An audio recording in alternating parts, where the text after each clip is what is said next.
see. Oh, that's new. All right, hey everyone. This is Daniel here, and today I have Tom with me, who I've known Tom for about 2 years now. We connected initially, got to know each other through our program Apex Seller. Tom and his brother Pete joined, I think it's about 2 years ago now, and became very active in our group, in our community. And Tom and I really hit it off and have become good friends since then. And we've done some great work together and stay in regular touch. And Tom is a really smart guy. He's got a great perspective on the business. He's really passionate about things like systems in particular, which I am as well. So it'll be fun to chat. And yeah, is there anything else? Anything I missed, Tom? No, that's it. Fine. Yeah, just obviously I started the Apex group, and we've been in touch for 2 years now. I think that's about right. I think it was October 2019, was it? Maybe yeah. A little bit. No, a little bit earlier, because it would have been probably August 2019. Yeah, I think, yeah, makes sense. Yeah, so it's almost 2 years. Yeah. Well, time flies, right? Yeah. So yeah, I guess we can start by just kind of talking about how you joined Davis, or why. I know there was some resistance, like it's also you and your Pete and your brother Pete. Yeah, so obviously I'd been to an event abroad, so it cost me like 6 or 7, nearer to 8 grand, I think, for like 4 days. And I'd also been to numerous events before that, and my brother had been to events as well. And the biggest problem was we wasn't actually implementing what we were taught. So when I came back from this event, I said, we know everything that has already been taught. You know, we're not doing it again. Like, no more courses, no more training or, events, whatever. I had a full book from this event that I'd filled out of notes, previous books and notepads that I'd written before. My brother had from when he'd been to events. And, we were just in this circle where we wasn't implementing. So when I came back, I said, right, no more courses, no more this, that, the other. And literally about, I don't know, probably a couple of months later, he came to me and said, I found this course. I found this course with a guy called Daniel. So I was dead against it at first. And you actually did the call with Pete. Yeah, Pete booked a call with you. And then he came back and he actually said to me, in fact, come back a little bit. So we just moved into our first office, and I'd been working for a few months trying to put real systems in place. That was my side of the business. Pete's was more finances, legal. He deals with the banks. He deals with anything on the tax side of it and all that side of stuff, right? So yeah, and he did the call with you. Obviously, I was still unfamiliar with you at that point, and he just said, I think we should do it, but you are going to have to accept that you're going to have to probably be open-minded to completely changing all the systems you've just put in place. So I wasn't too keen on joining, to be fair. Then I spoke to another guy called Dave, who had been through the group.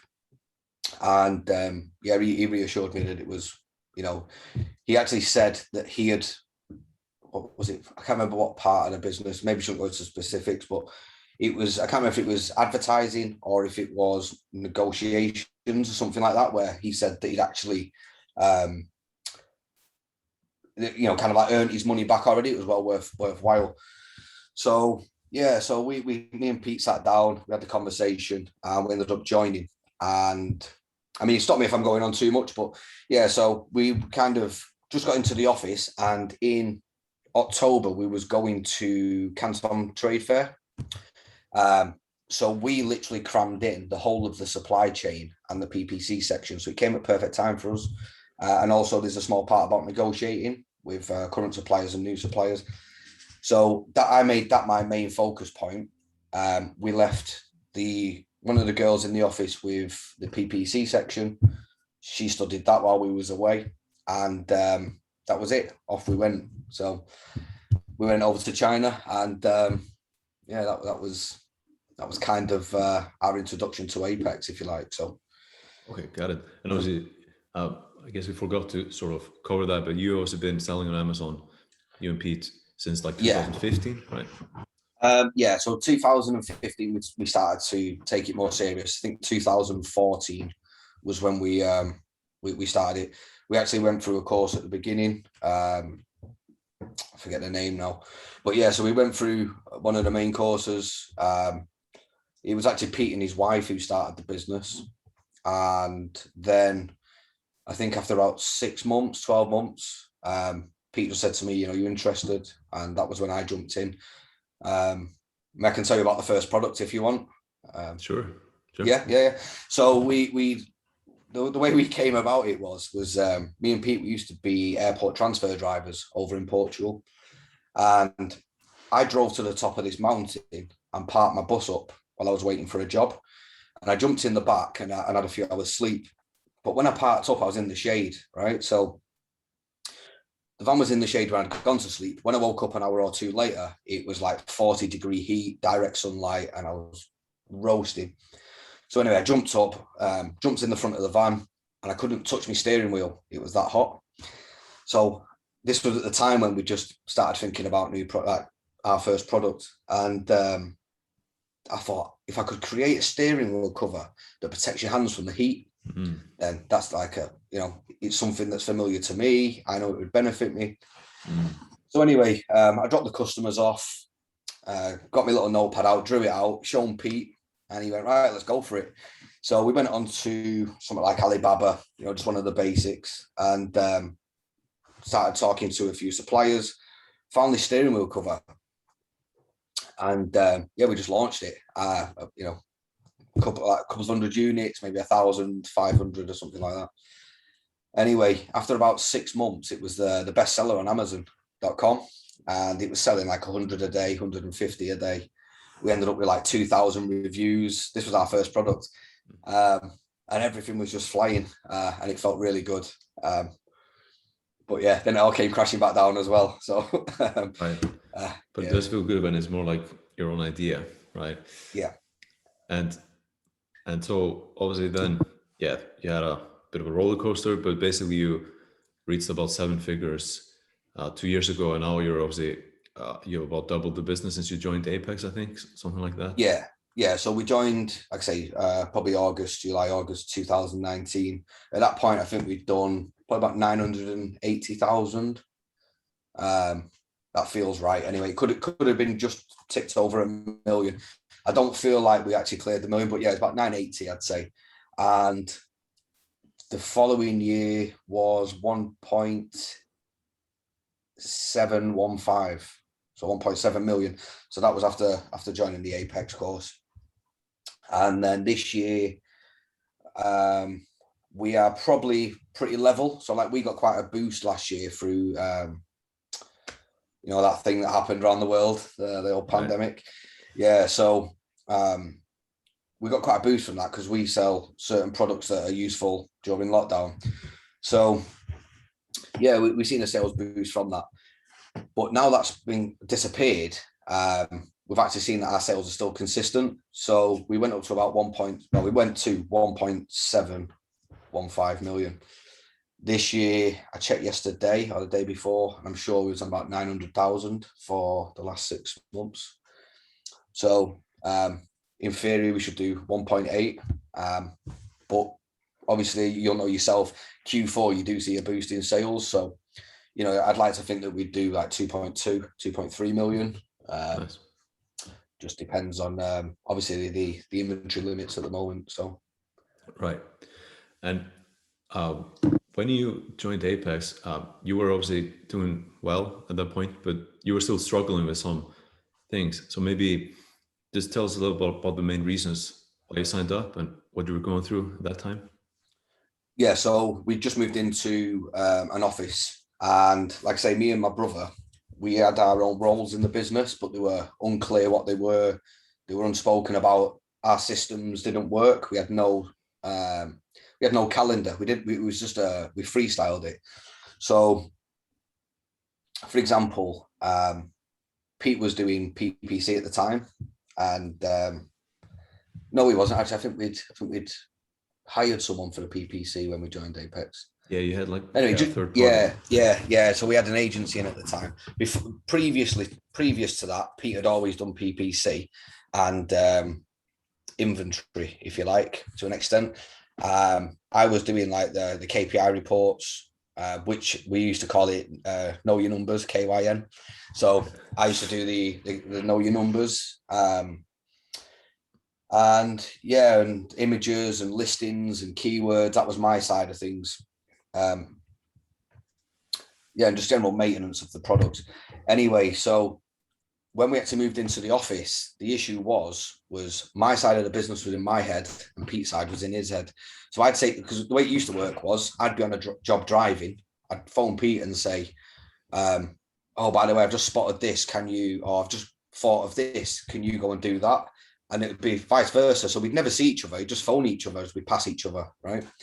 And that was kind of how the business was run. So when we got into the office, and we brought our first employee in, which is actually Pete's daughter, Samantha. So yeah, so we brought her in, and she was like, "Right, what do you want me to do?" And we're like, "Well, I don't know." And it was literally just like three of us sat on these three desks, looking at a whiteboard that was empty, going, you know, what is our business? What do we actually do?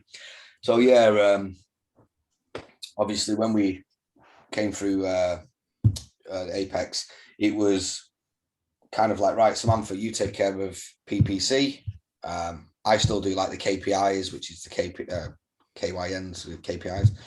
And yeah, Pete was kind of jumping in between. So because I was also looking at inventory at the time as well, because we'd have some inventory issues. That was the main reason. Now I'll think about it. So we had done the maths. You know this already because I've said this on the group calls. We'd done the maths on the previous year of inventory, and we had been out of stock, and we had lost 180,000 thereabouts, like maybe a little bit more. So we'd lost 180,000 USD from stocking out, and we was like, right, well, that's our reason, yeah. So yeah. That was the main. There's a short answer. That was the main reason we came in. And obviously at that time, we didn't have the inventory restrictions and things like right now. It was just purely did for inventory planning, right? Yes, correct. Yeah. Good point. So yeah, it was.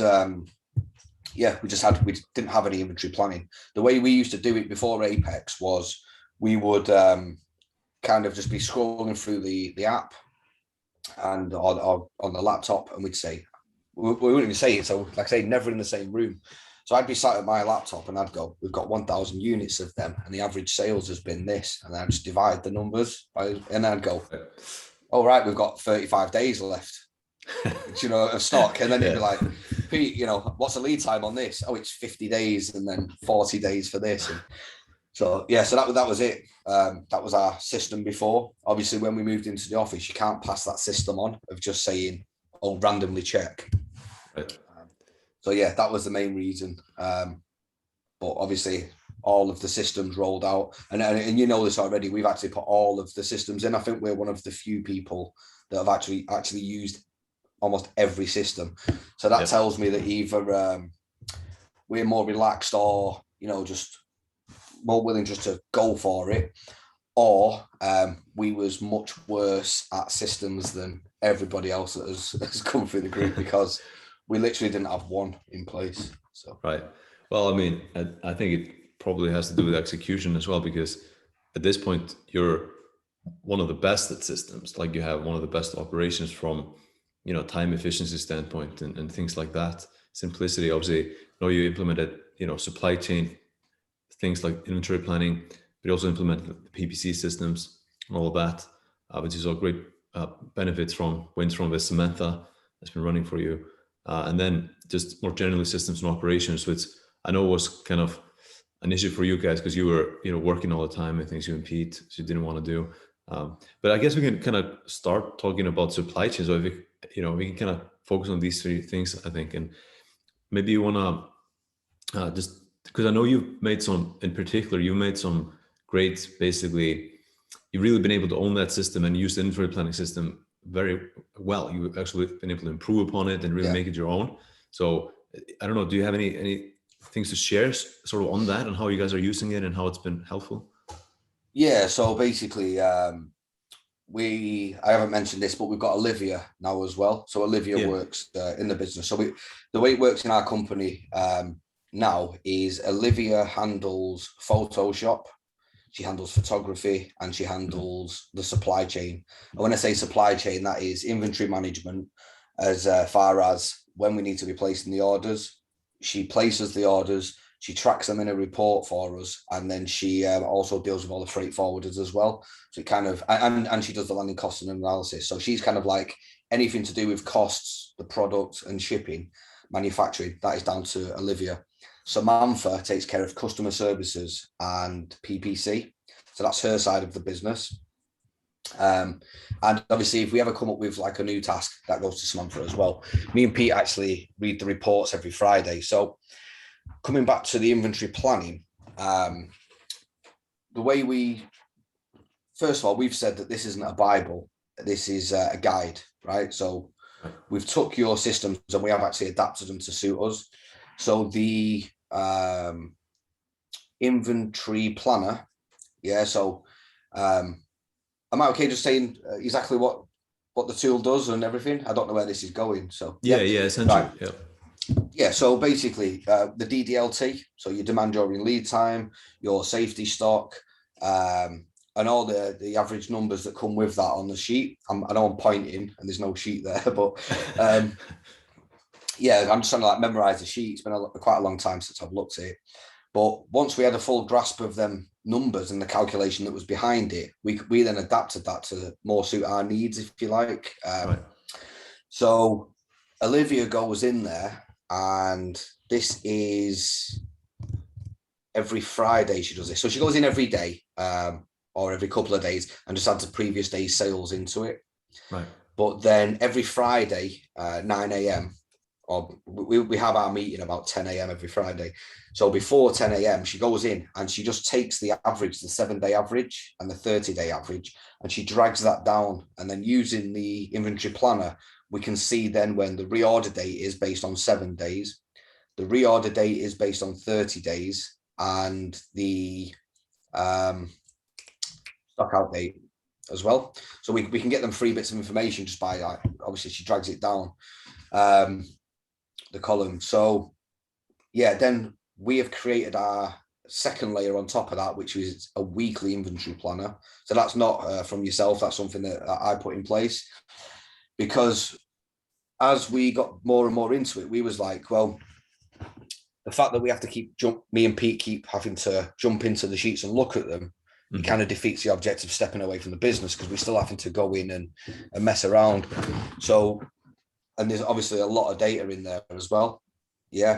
So what we do, we have her transfer them dates into a new report that I created afterwards. And that's what she presents to us on the Friday.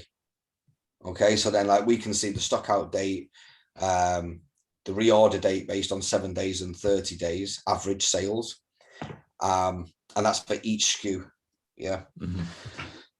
So there's that. And then within that report that I created, we also have, how many units we have in free third-party logistics in China, also in America, and also what we have in production and what's in FBA. Now I know these like certain softwares that do that, but we've just found that this suits our needs much more. It just makes more sense, and it saves us the money per month subscription. And you got more control, and you're able to really make it suit your style and operations. It's interesting, like pretty amazing how much you can do with a spreadsheet. I was thinking of this the other day. Our whole business is run through spreadsheets. So through Excel and Google Drive, the only software we have is Helium 10, and we only use one tool currently in that, which is X-Ray, which is like literally we're paying for that, just the X-Ray, just to, when we're doing product research, we can just click on that and obviously see how many units are selling over the last 30 days. Right. But that is all we're using. There is nothing else. It's just, I think that really dispels the myth. If someone's watching this and, a lot of sellers have like 10 different tools and things. Really dispels that myth. You guys are well into 7 figures, and you have one software and a couple of sheets, and that's it. And even from the software, we hardly use it, to be fair. But again, like, we was never system thinkers. We was guilty of that. When we started a couple of years ago, we actually went back through the business and said, right, do we need this? Do we need this? And I bet you we deleted and unsubscribed from, say, 6 or 7 softwares. Right. So it was like £300 a month saving type of money. And then we also started to really dig into like bank charges. Like, we were contacting the bank saying, we've spent £250 this month on bank charges, and they'd go, oh, we'll refund you then. And then that was it. Yeah. So right. So yeah, that is insane as well. If you look at bank charges and fees, thousands per year, things you don't even understand. Like, what is this fee? And we just tightened up on all the little fees. Like I say, we have our monthly outgoings now are literally all of our wages, our salary, and one software. So and you guys always do a really good job. Like, you were able to actually improve upon the systems you received. Like you said, it's not a Bible, it's a guide, and figure things out as well. And just do a really good job at the basics, at the fundamentals. I know you and I have spoken about that quite a bit between us, like how important the fundamentals are, and just doing them like better than anyone else, and really being consistent with it, and then being a systems thinker as well in terms of how everything connects, because that's when you start to see that this seemingly small thing here actually is a very big deal for the business. And it's totally different when you look at things like that. Well, one of the big things for us was when we joined Apex, we crammed as much as we could into like a month, let's say, probably 4 weeks. Then we went over to China, and we did like 2-3 weeks over there where we visited our suppliers and whatever. Tried putting everything in place, and it still wasn't perfect for us. There was a lot of mistakes we still made then, but we did have some good wins as well. Like, we'd negotiated, I think, $6 per unit, $4 or $6 off one of our main products. I mean, we order 610 units a month, every month or two. So we worked that out over a year, and it was like, wow, we've just made, the maths is terrible, but just made some good money. So then we came back and we was trying to put it in. This was after China now, in Q4, and we at this point we had Olivia and Sam. But then the minute we got back, Pete flew off to Vietnam for like 2 or 3 months or something. He just disappeared. So at this point, I'd actually tried to put the systems in place, because I just literally focused all my time on the course. And it's funny because at the time I'd put the tasks on, and it would take Olivia like half a day, a full day. Takes a man for half a day, a full day. But now I look back at it, there was no tasks on there. It was literally like, it was because it was a new system, right? So I'd put the system in place of Monday to Thursday. This is the smaller tasks that we do. And then on Friday, that fills out the report that then we look at, and we make a decision. But there was hardly anything getting done. But my thought behind it was, if I try and put everything on everybody straight away, the wheels will just fall off. So it was like one task at a time. So, right, I want you to do inventory planning and this, and I want you to do PPC and this. And then it was just like really small baby steps. So we'd been running this for, say, like 4 weeks. And then when Pete came back, he had gone from like 8 hours a day to probably like 4 or 5 hours a day. Right. But when Pete was away, he was still in the old mentality of how we was running the business before. So when he came back, he was like getting involved, right? Like non-stop. And I kept saying to him, just relax and step back. And that was like the hardest part. And we had kept having these conversations about we have to build their hours up. We have to give them more work to do to build their hours up, and this, that, and the other. And I just said, like, look, just let it go. And we kept seeing things where, for example, Olivia would be dealing with a supplier, and we're obviously following the chat on WeChat, like, 'cause we're in a group chat. So me and Pete would be reading it, but then occasionally, like, Pete's urged to like jump in and send a message to the supplier, and he would do it. Now, that would say be on a Tuesday. right? And then he'd like forget about it or whatever, or Wednesday, forget about it. On the Friday meeting, we'd sit there and Pete asked the question, how did it go with such and such thing? Has that been sorted? And then Olivia would go, well, I thought you were dealing with it because you messaged him. Right. And then there was this confusion going on. So at that moment, like Pete kind of realized, like, right, let him just go with it. And then what we found now is, as we've added more and more tasks, it still only takes them like 2 to 4 hours a day. You know, like, and me and Pete are really not involved. Like Pete's starting to get involved more now in like the Facebook side of things. He's starting to build a presence on there, which is not something that we would have ever bothered to do before. But I think I said to you on one of the group calls, for me, I feel for both of us, we feel like we should be doing more to the business. Right. So we're trying to like create things to do, but it's just that it's running nice. I don't get me wrong, we're still having problems, but it runs so smoothly, like the systems that we've got. And do stop me if I'm waffling, but yeah. So, but like the systems that we've got, they do work. So I think you said at the start of this about, can you say, you know, any advice or something like that? So with us, it's working in sections. So that would probably be the point I'm getting at, would be just working in sections. So like Olivia, she does, rather than going into the supply chain and doing everything at once. So when are we going to stock out? When are we going to do this? When are we going to do that? It's kind of like she does baby steps through the week. And then on the Friday, we collect all that data, put it in the report. And that's what we make the decision of. So yeah, it's baby steps that lead to a major decision. Yeah, and it's absolutely crazy to think about the difference in reality between, you know, basically the same kind of business, because there's a lot of businesses at this level, the stage that you're at, where the owner is completely overloaded, completely overworked, you know, 12, 14 hours every single day, 6 days a week, 7 days a week, and maybe 2 VAs or something. There's even a business of it like 10 VAs or something at this stage. Yeah. You know, really high overheads. And but you guys are basically 2 employees, and you and Pete, the owners, and you guys touch base once a week on a meeting on Fridays.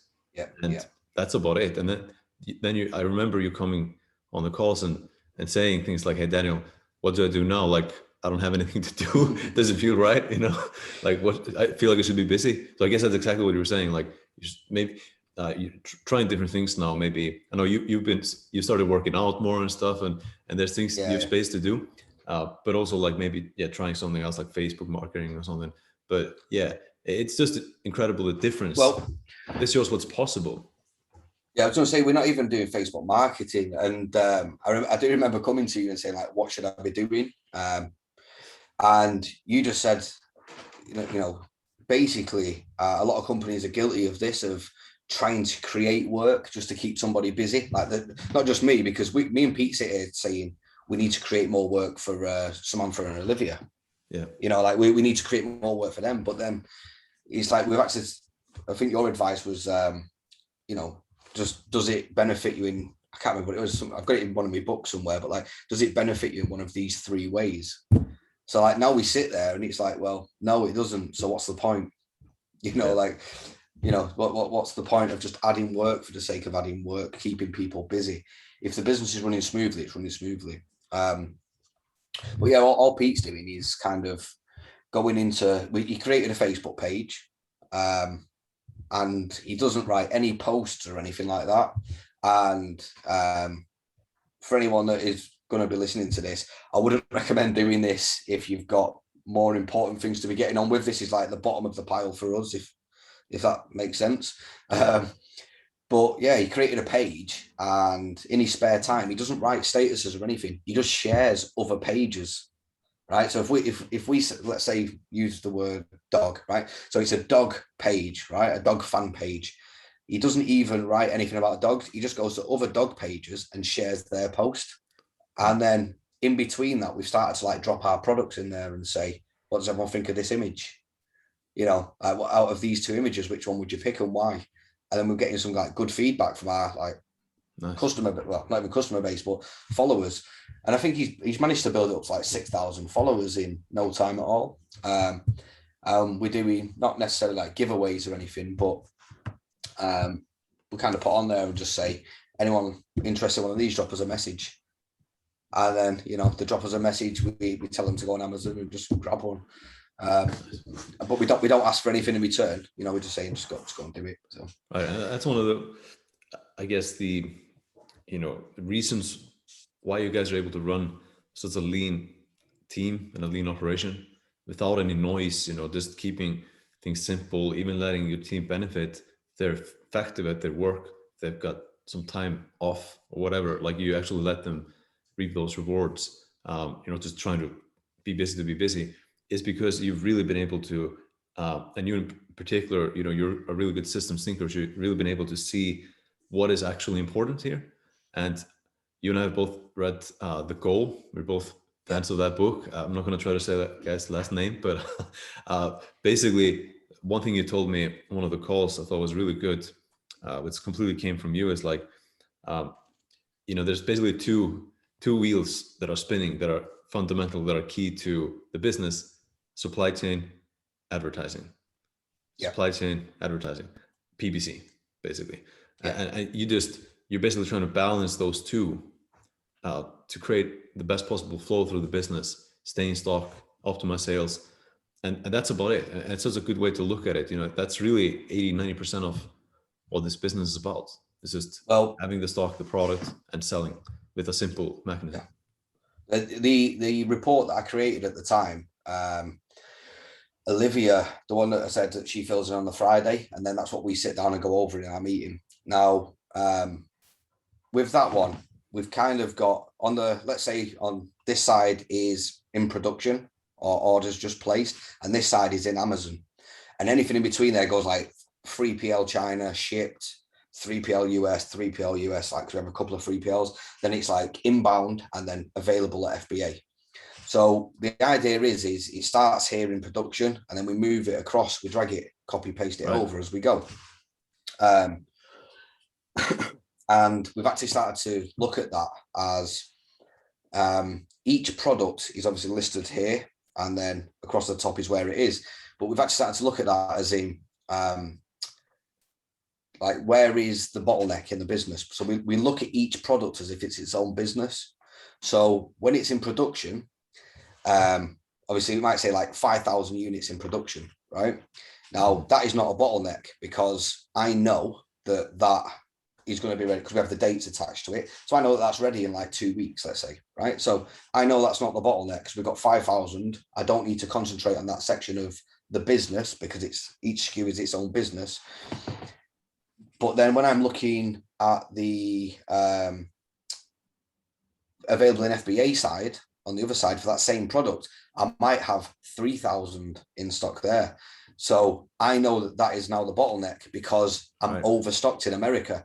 So do I need to put my time and effort into the production side of this product, or do I need to get these out the door so that I can then get the next ones in? So the bottleneck in this product, which is its own entity, would be in the sales. But then when I look at the next product, if I've got, 1,000 in stock and nothing on order, I know that the bottleneck is on that side. Right. Yeah. Or like the completion date's too far away. That's my bottleneck. So each product that we look at going through this report, we decide where the bottleneck is, production or the sale. And if it's in the sale, we will do whatever we have to do to get more sales, whether that be increased PPC, lowering prices, promotions, whatever we've got to do to get them products out the door. On the next one, we literally phone the supplier or email and say, please, we're desperate for this product, please bring it forward, without compromising quality. And that's where the focus goes on that. So that's pretty much it as far as supply chain goes, because as long as we're selling and we're in stock, we sell more, we increase the cash flow cycle, shortens it. We get them products out the door, we get the money back in, we need to place a new order, place the order, we've got the cash. So there's a good cycle there. That's pretty much it for supply chain. Know when you're out of stock, know when you need to order, get them ordered, get them in. If you're heavy stocked, sell the product, get them out the door, and that's it. It's just a cycle. So it's like the core equation of the business, which you're just optimizing the entire time, focusing on the entire time, and keeping it simple, and rather just focusing on getting more and more going there, growing the business, instead of like this website here and this thing here that ultimately doesn't really impact the equation much, right? It's not really important because you've got more than enough to work with just with these things. That's Yeah. enough work. Yeah, just get them out. Like I say, for us, it's I don't know if you can see me before, but I've got the goal there. Right, nice. It sits here next to me desk. I actually bought the film as well, which was expensive, but expensive 50-minute documentary. Yeah. Well, it was just one of them movie, things. I thought I could hardly give that book and send it to Portugal to Pete now, and then he spends like 2 months reading it, and then it goes to Olivia and then Samantha. It'd be like a year before we could implement it. So I just thought if we pay for the movie, which is like 50 minutes or whatever it is, and about £400, I don't know. I know it was expensive, but yeah, it was worth it. So it's one of these things. I don't know if you want to maybe show it if people are interested, like close to the camera. If you can see that. Yeah, Eliyahu Goldratt. Yeah, perfect. Yeah, Goldratt. Yeah. So it's a recommended book for sure. It's one of these books that so undercover, like underground or old, not fashionable, is not hyped up. But it's so good. It's like absolute gold. And like the movie is only on DVD. I know it's not, but it's very expensive. Like it's just you can't buy it through Amazon or anything. It's like a relic, Yeah. It's on an educational website, and it's about I'm pretty sure it's like $250 or $400, and then one of them is $900. So yeah, it's crazy. It's crazy. It's like one of my favorite books ever is literally like if you want to buy it new, it's like 700 USD or something, like one book. It's just absolutely nuts because it's out of print. Yeah. But some of these things are actually like nobody pays attention to it, but it's so good. The information is absolutely fantastic. Well, I think like I was saying before about we concentrate on getting it completed in production on time and getting the sale out on time, and that's I think a lot of people spend time like constantly trying to optimize the listing to make that extra sale, and they're always concentrating on making that extra sale. Like if we can just get 3 more a day, and it's always about the listing, and it's always about keywords and monitoring keywords, and then if they actually and then they'll probably stock out.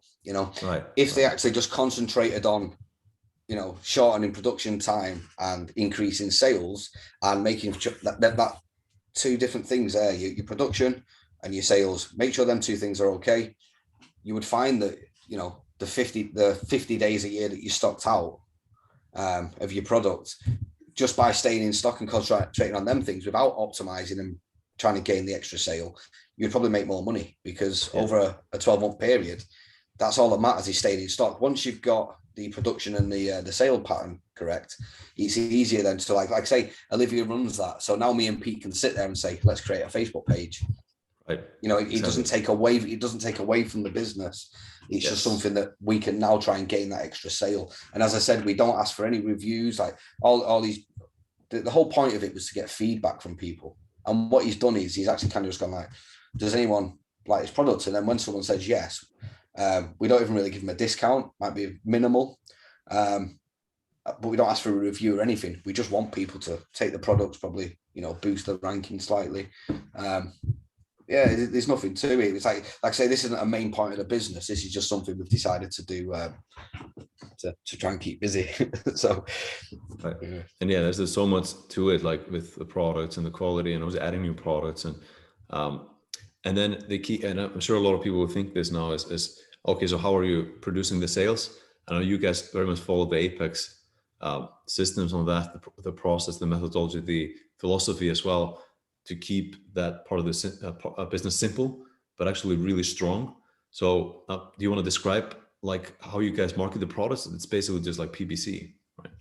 Yeah, so it's just PPC. I mean, don't get me wrong, we do optimize the listings. That's something we've just done recently. But I've actually, I started a YouTube channel a few months back. I'll be honest, I've not really been dedicated to it. There's been a lot going on in my home life. But we just really keep it simple. So we look at other products and we'll say, you know what, that title, we can beat that. That image, we can beat that. And then bullet points, we can beat that. So I know that's quite vague, but you know, in our head, we know what we can outdo. So we'll create a better title, better bullets, better structure, and create better images. And then that's how we launch the product. So that would be optimized to us as far as the listing goes.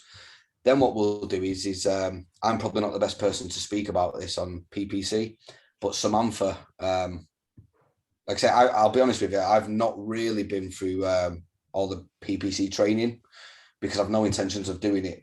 I should do really, so I have a better understanding.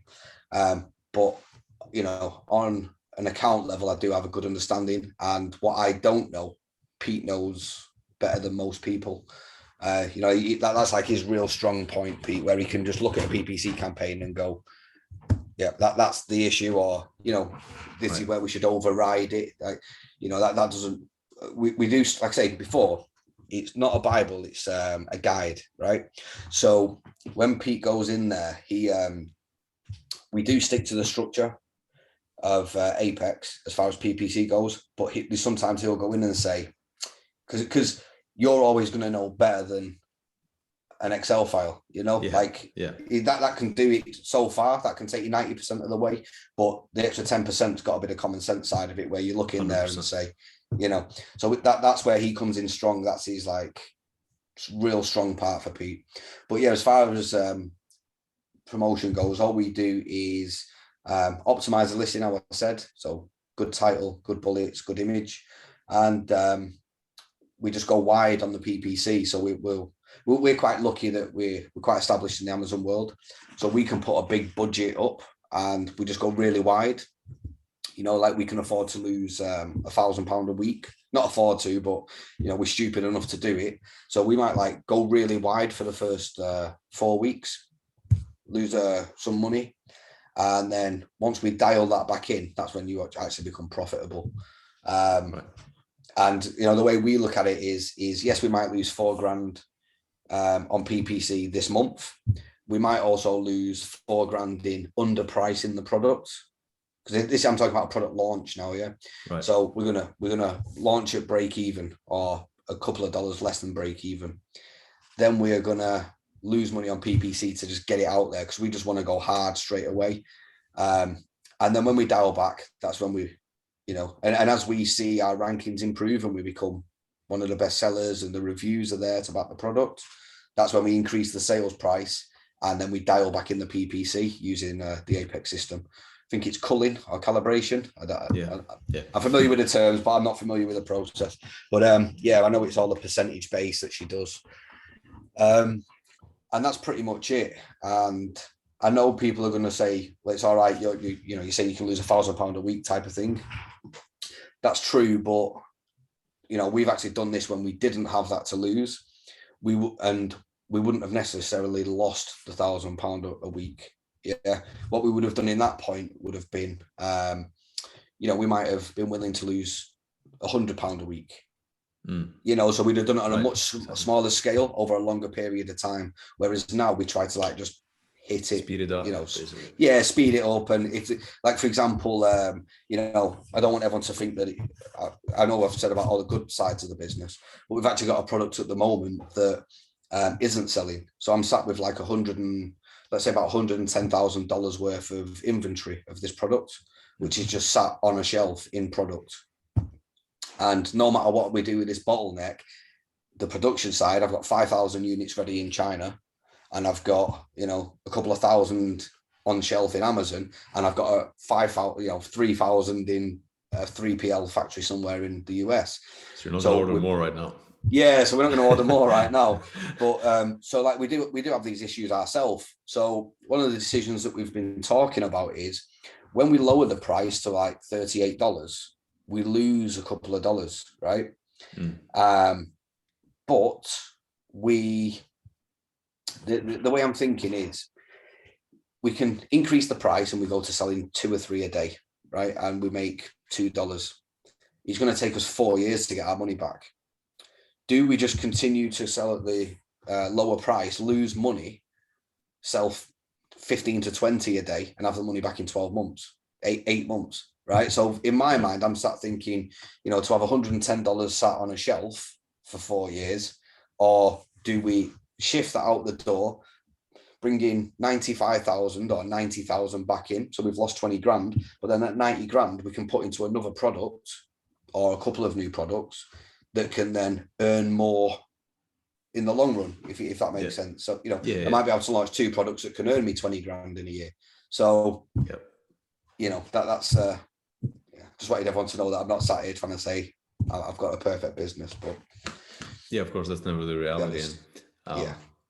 This is like resource allocation, but it also, because you have sort of sharp focus on those 2 things, like supply chain versus sales, and you've got clear, simple systems, relatively speaking, for both. You can, pull those levers as needed to balance the ship, so to speak, versus, you could go out and try like all these chat bots and all these different things now to sell this product, but it's probably not going to work if it doesn't work right now with this just basic stuff like ads. So it's better just to, understand this and then get it back in. If you take a hit, you lose money, you're at least going to lose less money and less time than if you were to try all this crazy stuff and basically, spin in circles and waste 2 or 3 times as much money and probably double the time. And another thing we're thinking is we had this conversation on Monday, me and Pete, and we were saying, if we increase the price, it takes 4 years to sell it. We lower the price now, but let's say so we're losing money, right, for the next 2 months. We know we're well stocked in China and in the US, so the chance of a stock out is not happening, right?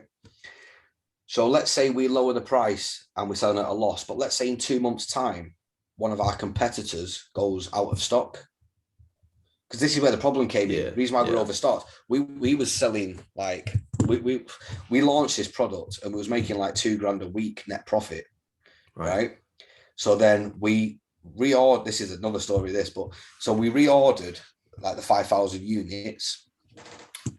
We shipped them from our supplier with our old freight forwarder, right?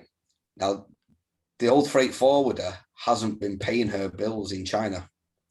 So our product ended up getting stuck in a warehouse somewhere that wouldn't release the goods until she paid, but we'd already paid her.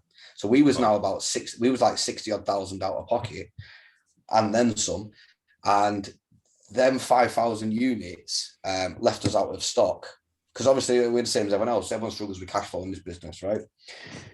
We ended up out of stock for like 9 months. We couldn't just go and place another order of them. So they've only just arrived in America like a couple of months ago. And this was like 12 months ago with this order went in. So we've been sat in and out of stock because we didn't have the cash flow to go and order another 5,000. We ordered like, 500 just to get some in, or 1,000, whatever, just to try and keep it going. And then that we never thought we were getting that order back because it had been so long. We then contacted the supplier. We placed a new order for a high amount. And then eventually we found a new freight forwarder that tracked the product down, got them released on our behalf legally. And then they've all ended up in China, in the US at the same time. Right. The problem we've got is we was out of stock for so long that we've completely lost all ranking, and competition moved in, and they've built their listings. So we're kind of stuck in this limbo. But the idea is if we can continuously sell at a loss now for, we're not happy to do, but we're going to do it for the next 12 months to get our money back. But let's say in 3 months' time, one of our competitors drops off. From a stock out, because we're just on this sub level right behind them, we should be able to then be the chosen one, if you like, that then takes that top spot, and that's when we'll raise the price, become profitable, and hopefully that's the perfect scenario for us. Things can change, like in the environment, certainly.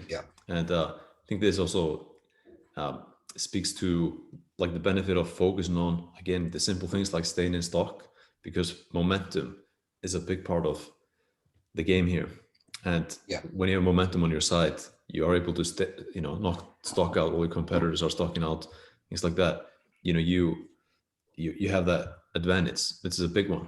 Another thing I think is really cool about the way you are running your business is that, you are basically focused on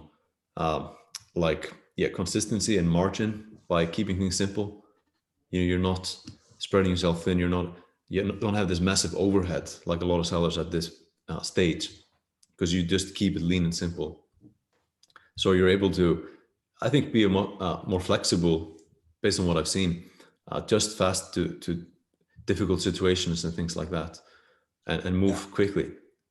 Well, I don't know. I don't know how this will work, but in the course, you actually talk about being smart by design, and Right. one of the things that we speak about is like, so for example, everyone's chasing reviews. Yeah, everyone's always trying to get more reviews. If you are trying to get more reviews, like I say to people now, if you've got 50 reviews and someone's got 200, do you buy that product just because it's got 200?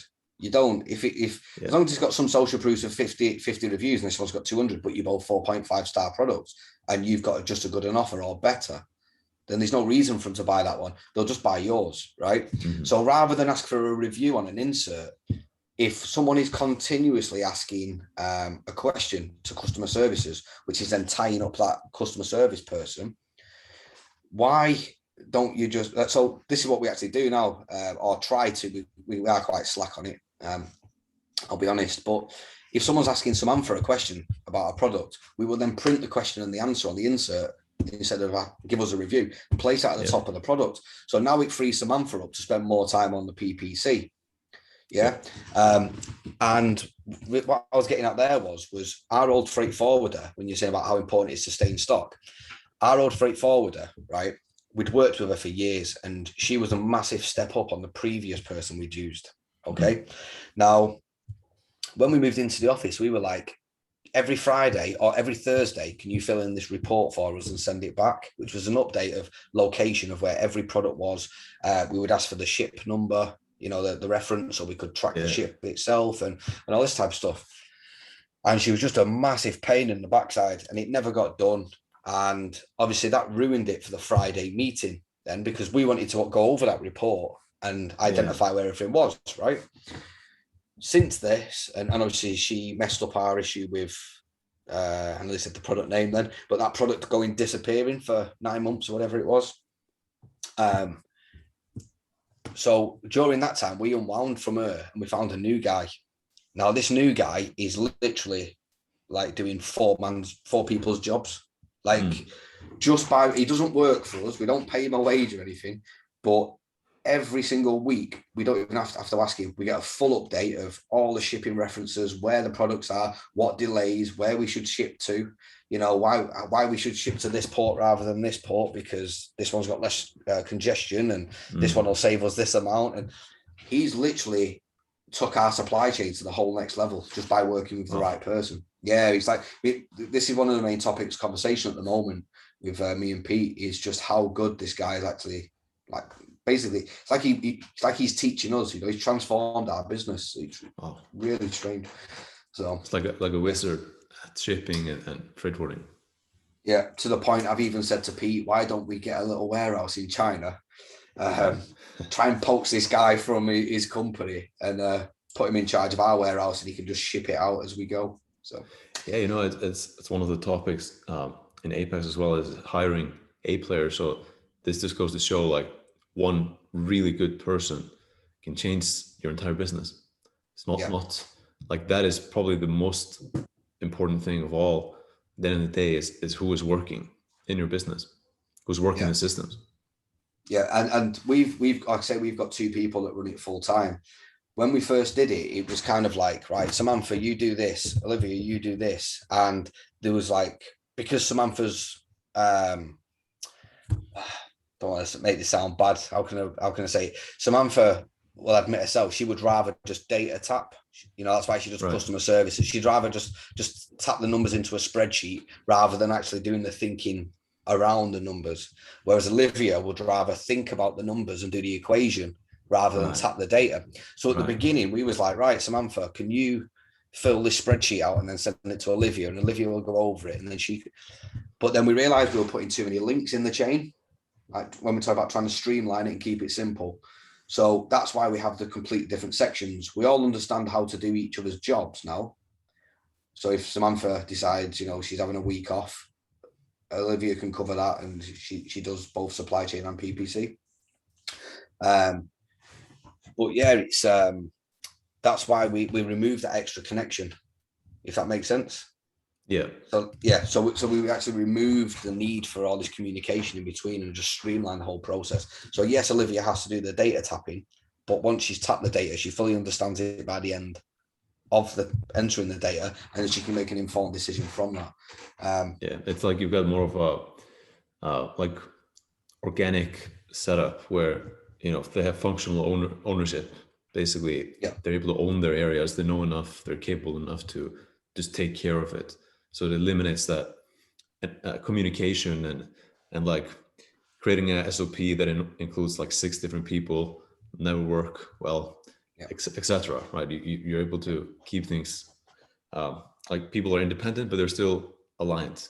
Yeah, I mean, we do keep it dynamic as well. So we use Google Calendar to organize it. I know a lot of people use softwares and stuff like that, and I keep seeing them like even super now complicated, like project management. Yeah. So what we do, we have the set tasks that we put on repeat. So you go into Google Calendar, you say, do this, you know, whatever the task title may be. You drop the SOP inside, which usually is just like a link to either an Apex video or, you know, just a shortened version of it that we've wrote out. We drop that in there for reference, and then we assign it to the person. So it might go to Olivia, or we don't even do that anymore, but they both have their own color.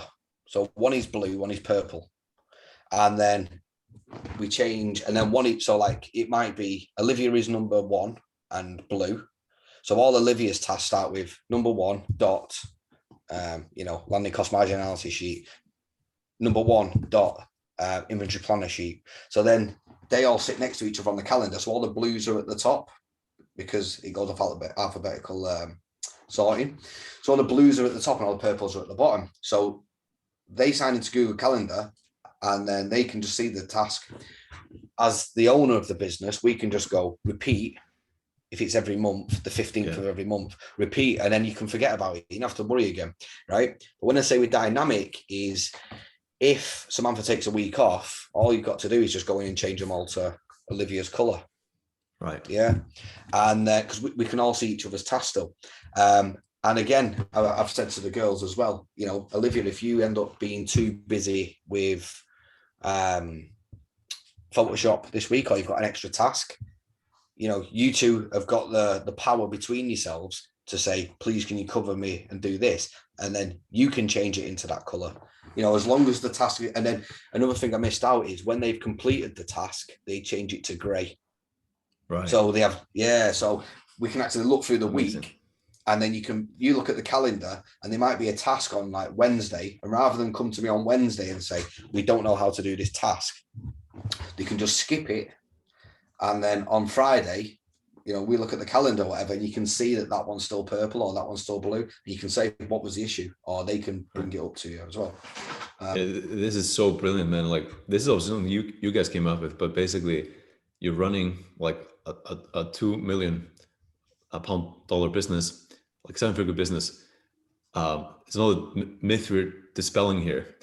On Google Calendar, your Google Drive spreadsheets, you're not even like no Asana, no Basecamp, no ClickUp, like nothing like that. You know, you've got 4 people, basically 2 people running the business, and you know, a lot of people even much earlier than you in terms of growth are upset, you know, worrying about like what project management software to use, but you guys are using Google Calendar and spreadsheets, and that's it, and you have one of the best operations I've seen. So myth dispelled, I think. Yeah. Yeah. No, it's like I say, we really try to bring it all back and just remain laser focused on what's what. Yeah, so like I say, we've done supply chain, which I've gone over there about Olivia. I think we touched upon the PPC now about Samantha. I'm the worst person to ask about PPC, I'll be honest. The only thing I can tell you is if you turn around and ask me what my ACOS was on, you know, June whatever 2020 or 2019, I can tell you. You know, because I read the data. That's it. I know I can tell you for each week for the last 2 years, not off head, but in a quick glance. Impressions, ACOS, TACOS, ad sales, ad spend, and number of units sold by advertising. They're the metrics that we track each week, right. that we go over on the KPIs. So Samantha fills that out. Olivia fills out the supply chain side, and she does the landing cost analysis. So, like I say, she's up to date with true numbers. That's something that we update every month as well, which is something we get from Apex, where she goes in and we have it on the calendar for once a month, right? So here's another thing I'll say is, if you people always are trying to get that net profit perfect, right? So they want to know that real number, right? And at first we were trying to do that, but these little things get missed. And this is what I'm saying about working in blocks, right? So when we're running the KPI and working out the net profits, we might place an order on the 1st of June, right? Place an order on the 1st of June. And the task might not be on the calendar until the 15th of June. So maybe that's not a good example, but when she's changing it, she changes it once a month, right? So the net profit that we work off will account for the new, that's it. So it is a good example. So she will go into the KPI and she will change the new cost. So the old cost to the new cost. So let's say the shipping's gone up 50 cents. So even though them products haven't hit Amazon yet, we will still account for that 50-cent difference in our net profits. Yeah. So like, yes, we're behind, but because we were trying to work out how to get this correct, right? And it was so much effort to continuously try and get it on the dot every time that then when we sat back, we said, why does it matter? Right? Yeah. Why does that, whether we make 1,000 a week or we make 1,100 a week with the price change, that £100, and it sounds daft, but it's not going to ruin the business, and it's not going to make the business, right? As long as it's £100 just to get the math accurate. Get the math, get the math right. Yeah. So that was it. It was like, what's the point? And because, so like that changeover between changing it from, the 50 cents difference in shipping, that changeover period there might throw your numbers off for this week, but it's not going to throw them off enough to make a bad decision off the data. Yeah. But then the next week, it's going to be correct. And the next week, because you're always comparing with the previous 7 days. That's how we do it. We compare to the previous 7. And that's basically it. So you're going to have to guide me back onto the conversation, because I know I keep drifting off. Well, it's all great stuff. And, we've been going for, I think, over an hour now. So, I think, time flies always when we chat. So, but I think this is really valuable, and you've shared a lot of great things. And I think we've, dispelled a lot of myths, because I think your case in particular is a really good example of what's possible, like in terms of systems and operations, versus sort of what people tend to believe. So thanks so much for sharing all of that. And if I can ask you this question, I know it's a bit biased maybe, but I would love to ask you, like, just honestly, if someone is looking at this and thinking this sounds like it could help us, like better systems and operations, PPC, supply chain, things we've been talking about, why or how or if, would you recommend that someone consider joining Apex Seller? I don't know, to be honest with you. I mean, I definitely recommend it. I don't think it'd be for everybody. There's going to be people that are going to fail before they even begin, if that makes sense. Like a lot of people that because I mean, I've actually been talking to a lot of people on Facebook, been chatting to a lot of guys out there, and just to try and be in the Amazon world. And I'm kind of saying, not even about Apex, I'm saying this system or that system, this is what you should do. It doesn't work. And as I kind of give them the fix, they're already telling me the reason why they can't. You can't, right. Yeah, so it's not going to work for everybody. I think if you are of a certain size and are struggling with systems, I'm not talking like optimizing listings and the images or like the ManyChat type of stuff, but if you're actually looking for like real systems, the underlying systems of the business, i.e. What would it be? Supply chain, advertising, finances, R&D, and KPI. They're the 5 things that we work from Apex. Yeah, so I mean, if you're looking for the fundamentals of a business, the foundations, then obviously I would recommend it. Yeah, I mean, like I say, the best win for us has been supply chain. Well, I don't know, there's been 3, I would say. There's been supply chain, which has allowed us to stop stocking out, which is obviously, like I said at the beginning, we'd lost 180 grand from stock outs. We had a big win from PPC where we, I can't remember the exact numbers, but we did make a lot of money through PPC and systemize it. And again, we was paying an agency $800 a month for that. So just by getting rid of the agency and bringing it in-house, we was able to pay some man for $800 a month, $900 a month. I'm not sure. And she's doing more things than just PPC. And she's doing more things. And like with an agency, they're putting 1 hour a week into it, if that. I'm not bad mouthing the agencies. I don't know any of them, but yeah, they're putting like 1 hour a week into the business, the PPC. Samantha, I know she's putting 2 to 3 hours a day, really working on it. And we can also call on her to do other bits, and we can also make the informed decision that it's linked together. So yeah, we had a big win from that. And then just the removing of ourselves from the business. This is the hardest one. This is the hardest one because it's hard to let go. And I've even said to you recently, everyone has this dream of retiring, staying, like sitting on a beach. I've been doing it for 2 years now. And for the last few months, I've found myself just having like, I might have had the odd can of beer, whereas the last few months I'm kind of sat there just like, I'd have 4 cans. I'll have 4 cans today, 6 cans, 4 cans. And it becomes a habit, and I've been bored. So that's why I've kind of like, everything leads to new problems, you see. So we've removed ourselves from the business. We've got all this free time, and which was all what I've strived for. But now I've had to reprogram my mind to then say, right, let's start healthy eating. So I've stopped the drinking, I'm healthy eating, I'm back in the gym.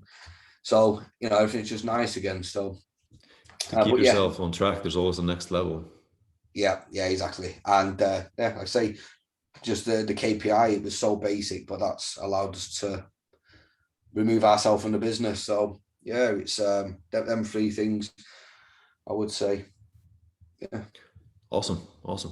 So last question, might be a bit tricky, but any final words of wisdom? Any advice? Anything you want to share?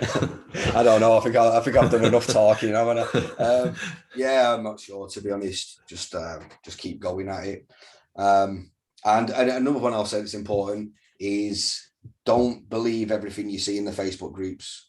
I know there's a lot of free information out there, and some of it is very good, some of it is terrible.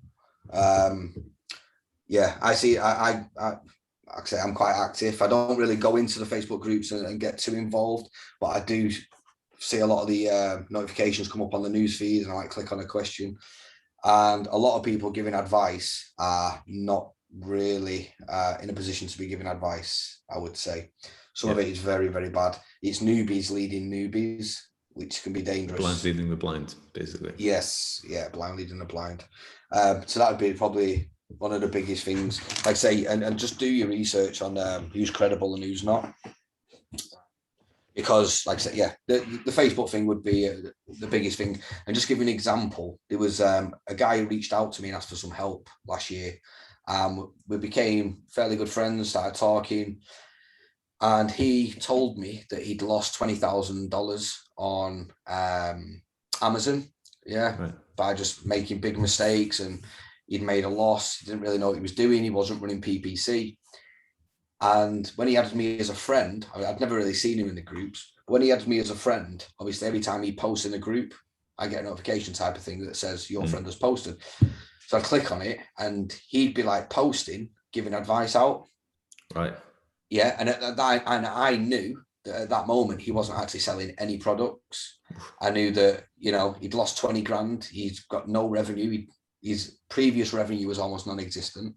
Yet he's posting advice out, and then in the comments to people all the time, giving advice. And I just, obviously, you know, I kind of know the guy on a personal level now, so I don't want to, you know, call him out to his face, like, and say to him, like, what you bloody doing, you idiot? Because all advice, you know, everyone's entitled to give advice, but I just don't think you should pay attention to it at all. If that's yeah, I think that'll be the giveaway. You obviously can't do it all either. You know, that's not gonna work. Yeah. So yeah, other than that, no, I've got no other word of wisdom. All right, well, thanks so much. I think that was, you know, good advice. So yeah, thanks so much, Tom. Been a really good conversation, and I think everyone that's watching this got some great value. So I'll talk to you soon. Yeah, no problem. Cheers, Daniel. See you later. Bye. See ya.